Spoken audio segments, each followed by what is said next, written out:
Praise the lord. Christmas ભાઈ તથા બહેનો, દિવ્ય દયા અને દિવ્ય સંદેશમાં તમારું સ્વાગત છે. જુલાઈ 17મી તારીખ. આ સંદેશ હમણાં તમારા સૌ માટે અને તમારા પરિવારજનો વિશે પ્રાર્થના કરું છું. તમારા બાઇબલ લઈ લો, ઈશ્વરનું વચન સાંભળીએ. માથ્યુનો ગ્રંથ 12મો અધ્યાય 1લી કડીથી 8મી કડી સુધી. એ અરસામાં વિશ્રામવારને દિવસે ઈસુ અનાજના ખેતરમાં થઈને જતા હતા. એમના શિષ્ય ભૂખ્યા થયા હતા, એટલે તેમણે અનાજના ડુંડો તોડીને ખાવા માંડ્યા. આ જોઈને ફરોશીઓએ ઈસુને કહ્યું, જુઓ, તમારા શિષ્યો વિશ્રામવારને દિવસે જેનો નિષેધ છે એવું કરી રહ્યા છે. પણ ઈસુએ તેમને, દાવીદ અને તેના સાથીદારો ભૂખ્યા થયા હતા ત્યારે દાવીદે શું કર્યું હતું અને એ તમે વાંચ્યું નથી? ઈશ્વરના થાનકમાં જઈને ત્યાં ધરાવેલા રોટલો જે ખાઈ ગયો હતો અને જે ખાવાનો તેને તેના સાથીદારોને પણ, જે પુરોહિતો સિવાય બીજા કોઈને પણ અધિકાર નહોતો. અથવા તમે શાસ્ત્રમાં વાંચ્યું નથી કે વિશ્રામવારને દિવસે મંદિરમાંના પુરોહિતો વિશ્રામવારનો ભંગ કરે છે, છતાં તેમનો દોષ લાગતો નથી? પણ હું તમને કહું છું, અહીં જે મોજૂદ છે તે મંદિર કરતાં પણ મહાન છે. હું તો દયા ઈચ્છું છું, નહીં કે બલિઓ. એ શાસ્ત્ર વચનનો અર્થ તમે સમજ્યા હોત તો નિર્દોષ માણસોને દોષિત ન ઠરાવ્યા હોત, કારણ માનવ પુત્ર વિશ્રામવારનો પણ માલિક છે. આ પ્રભુની વાણી છે, તે આપણો આધાર છે. ખ્રિસ્તમાં ભાઈ તબેનો, યહૂદી ધર્મના જે શાસ્ત્રીઓ હતા, આગેવાનો હતા, ધર્મ અધિકારીઓ હતા, એવા વિચારમાં હતા કે નિયમો આજ્ઞાઓ પાલન કરો, તમે મુક્તિ પામશો, તારણ પામશો. એવું પણ માનતા હતા જ્યારે મસીહા આવશે તો મસીહા પણ એ જ નિયમ ઉપર, આજ્ઞા ઉપર, એના પાલન ઉપર વધારે ભાર મૂકશે.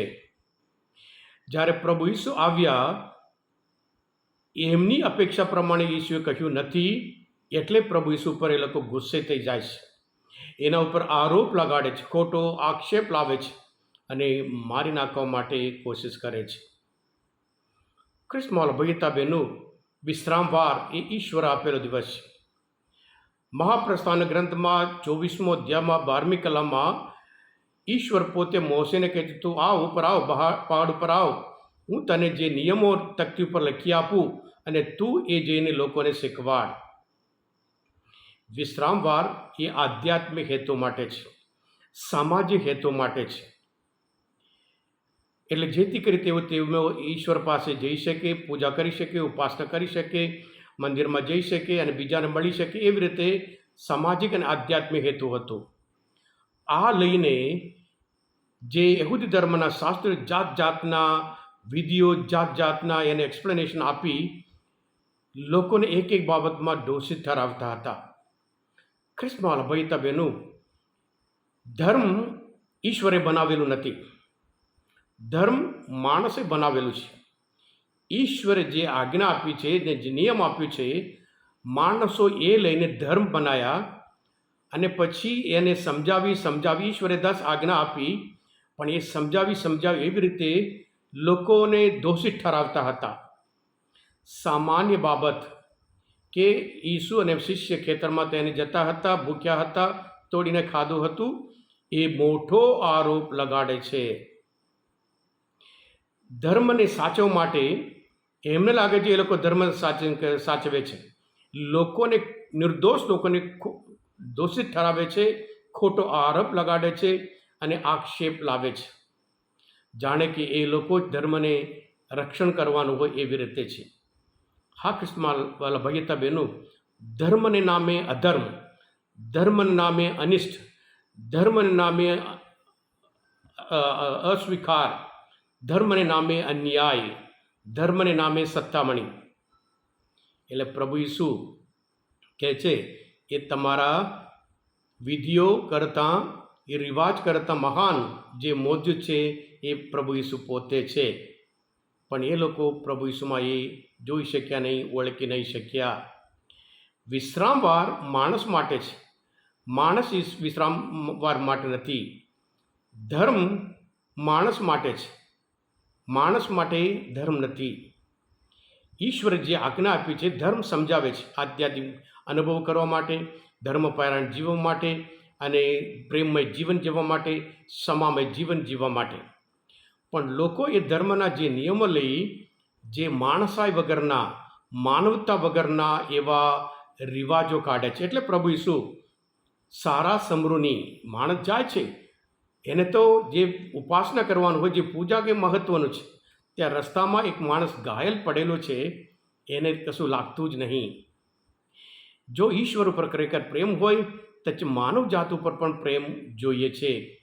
હા કૃષ્ણવાલા ભાઈ હતા બહેનો, ઈશ્વર આપણા માટે એટલા નિયમો આપ્યા છે, આજ્ઞા આપી છે, જેથી કરી આપણે આધ્યાત્મિક જીવન જીવી શકીએ, ઈશ્વર ઉપર પ્રેમ રાખીએ અને માનવ બંધુ ઉપર પણ પ્રેમ રાખીએ. જૂના કરારમાં હોશિયાના ગ્રંથમાં છઠ્ઠો અધ્યાયમાં 6મી કલમમાં, હું તો દયા ઈચ્છું છું નહીં કે બલિયો.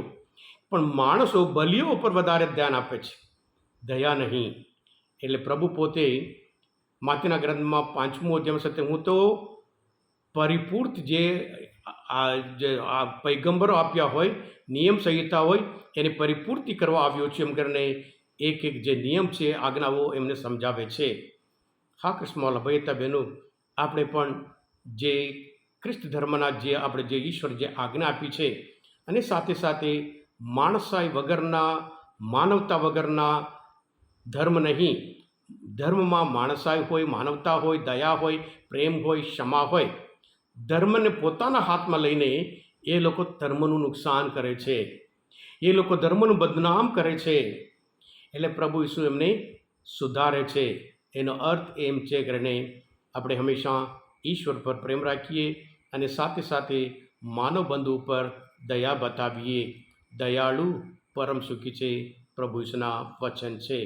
હા કૃષ્ણવાલા ભાઈ હતા બહેનો, આજના મન ચિંતન શાસ્ત્ર પર સમજવા માટે, પ્રભુ ઈસુને ઓળખવા માટે મદદરૂપ થયા હોય, તમે પોતે દિવ્ય દયા અને દિવ્ય સંદેશ સબસ્ક્રાઈબ કરજો અને બીજા માટે પણ ફોરવર્ડ કરજો, કારણ તમે બધા આશીર્વાદિત છો, અભિષિક્ત છો. પ્રભુ ઈસુ તમારામાં વિશ્વાસ રાખું છું. બોલો દિવ્ય દયાનું જય. God bless you all. Jesus I trust in you.